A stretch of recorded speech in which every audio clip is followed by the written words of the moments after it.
Assalamualaikum. Hai teman-teman, hari ini ketemu lagi dengan saya Huda Rifa.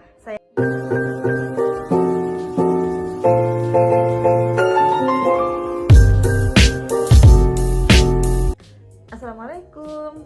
Hai teman-teman, hari ini ketemu lagi dengan saya Huda Rifa. Saya hari ini akan membahas tentang 5 kalimat pemimpin yang hebat. Sebelum kita melanjutkan topik pembahasannya, jangan lupa subscribe, like, komen, dan share ya.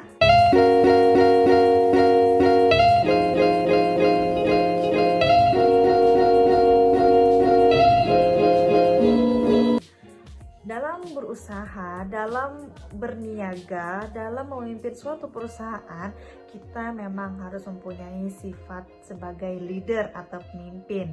Nah, tidak hanya di suatu perusahaan yang besar, misal perusahaan seperti tingkatan director atau manager, employee. Nah, kan di business network marketing pun ada tingkatan-tingkatan sebagaimana kita sewaktu-waktu akan menjadi seorang leader. Atau misalnya kita punya usaha yang kecil, misalnya kita punya usaha kecil, kita punya usaha sembako atau apa, tapi kita punya karyawan, kita punya orang yang kita pekerjakan dalam usaha kita, maka kita juga seharusnya bisa memposisikan diri kita sebagai seorang leader. Di sini saya akan bahas gimana sih menjadi seorang pemimpin yang hebat. Yang pertama adalah, biasanya nih leader yang baik, leader yang hebat adalah dia suka bilang, maaf ya, itu salah saya. Susah gak sih?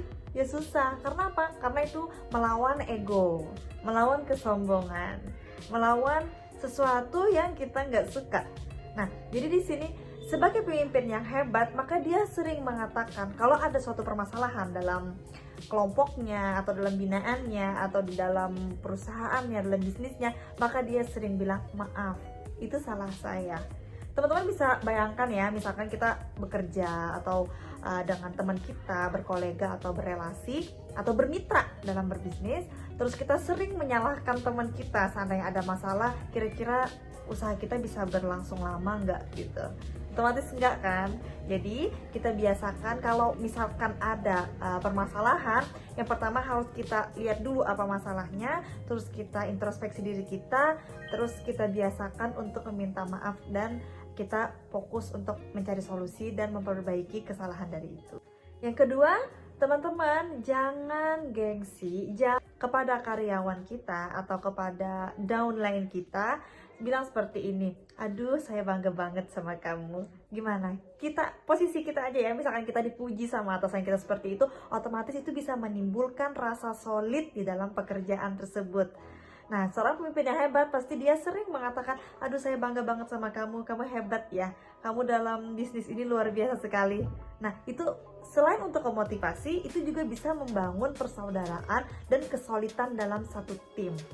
Dan itu sangat bermanfaat sekali bagi kita seorang leader untuk membiasakan berbicara seperti itu, karena itu akan berefek sangat baik untuk usaha kita semuanya.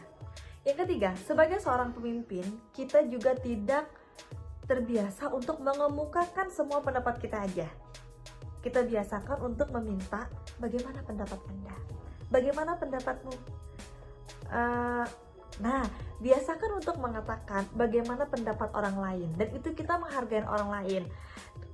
Di setiap kita bisa menghargai pendapat orang lain, maka di situ pula kita akan mendapatkan balasan. Orang juga akan menghargai pendapat kita. Yang keempat, misalkan kita ada lihat jauhan kita ada masalah atau apa, kita langsung mengulurkan tangan atau mengulurkan bantuan dengan perkataan, ada yang bisa saya bantu? Nah, can I help you? Itu adalah perkataan yang sangat diharapkan oleh bawahan kita ketika dia punya masalah, dan kita sebagai leader yang hebat, kita harus siap ketika ada bawahan kita memerlukan bantuan kita, dan kita menawarkan, itu lebih baik daripada kita diminta ya. Jadi kita menawarkan, can I help you? Ada yang bisa saya bantu? Wah, hebat sekali tuh. Yang kelima, ini seperti kalimat pujian sih. Biasanya apa? Seperti ini, aduh saya percaya sama kamu orang hebat, kamu orang luar biasa, dalam bisnis ini kamu sangat signifikan kenaikan tingkatan kamu. Nah, di sini kita sebagai pemimpin yang hebat, sebagai leader yang hebat, maka kita juga harus mempercayakan kerja tim itu kepada karyawan atau downline kita. Bukan hanya kita saja yang bisa melakukan semuanya. Istilahnya yang mentang-mentang kita pemimpin, terus kita yang bisa handle semuanya. Dimanapun, downline kita nggak seneng tipe-tipe leader atau pemimpin seperti itu. Dia lebih senang tipe pemimpin yang menghargai kinerja dia, dimotivasi, dan juga dipuji. Nah, ini untuk apa sih manfaatnya? Manfaatnya itu pasti banyak banget buat kesuksesan semua, buat berkembangnya timnya kita dengan cepat. Nah, teman-teman yang pengen menjadi seorang leader yang hebat, yang pengen mengembangkan bisnisnya yang lebih luar biasa lagi, maka teman-teman jangan segan-segan untuk mengucapkan 5 kalimat tadi. Sebenarnya sih banyak banget ya kalimat-kalimat yang bagus seperti pujian dan lain-lain, tapi di sini saya mengutarakan contohnya saja. Jadi teman-teman bisa mengimprovisasi sendiri atau bisa memodifikasi dengan kalimat-kalimat yang lebih bagus lagi, yang lebih bisa diterima lagi atau yang lainnya. Semoga bermanfaat. Terima kasih banyak perhatiannya. Assalamualaikum warahmatullahi wabarakatuh.